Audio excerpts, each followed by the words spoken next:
Hello మామాస్ Bellamkonda Srinivas Kishkindhapuri glimpse review. బాలీవుడ్లో తన ఫ్యూచర్ ఊహించుకొని 'ఛత్రపతి' రీమేక్ అక్కడ చేసినా పెద్ద వర్కౌట్ అవ్వకపోవడంతో తిరిగి టాలీవుడ్లో వరుస సినిమాలు చేస్తున్న యంగ్ హీరో బెల్లంకొండ శ్రీనివాస్ త్వరలో 'భైరవం' సినిమాతో ప్రేక్షకుల ముందుకు రావడానికి సిద్ధమవుతూ ఉండగా, మరోపక్క మరికొన్ని సినిమాలతో కూడా ఫుల్ బిజీగా ఉన్నాడు. ఇక తన లేటెస్ట్ మూవీస్లో ఒకటైన 'కిష్కింధపురి' హర్రర్ మిస్టరీ ఫిలింగా రూపొందుతుండగా రీసెంట్గా సినిమా అఫీషియల్ గ్లింప్స్ను రిలీజ్ చేశారు.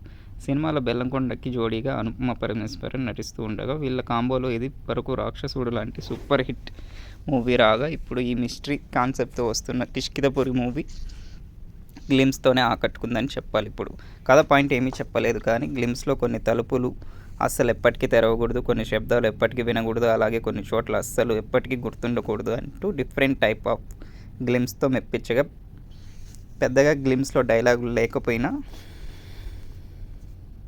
చాలా వరకు షార్ట్స్ అండ్ బ్యాక్గ్రౌండ్ స్కోర్ మాత్రం గ్లిమ్స్లో హైలైట్గా నిలిచాయి అని చెప్పాలి. ఇంకా బెల్లంకొండ శ్రీనివాస్ ఒక లుక్ టెరిఫై చేసేలా ఉండగా, ఓవరాల్గా సినిమా మీద అంచనాలు గ్లిమ్స్ పెంచగా సినిమా రిలీజ్ కానుందని అంటున్నారు. ఇక ఈ సినిమాతో బెల్లంకొండ శ్రీనివాస్ ఖచ్చితంగా అంచనాలను అందుకునే అవకాశం ఉండగా, 'భైరవం' తర్వాత ఈ సినిమాతో ఎంతవరకు బాక్సాఫీస్ దగ్గర అనుకున్న అంచనాలను అందుకుంటాడో చూడాలి.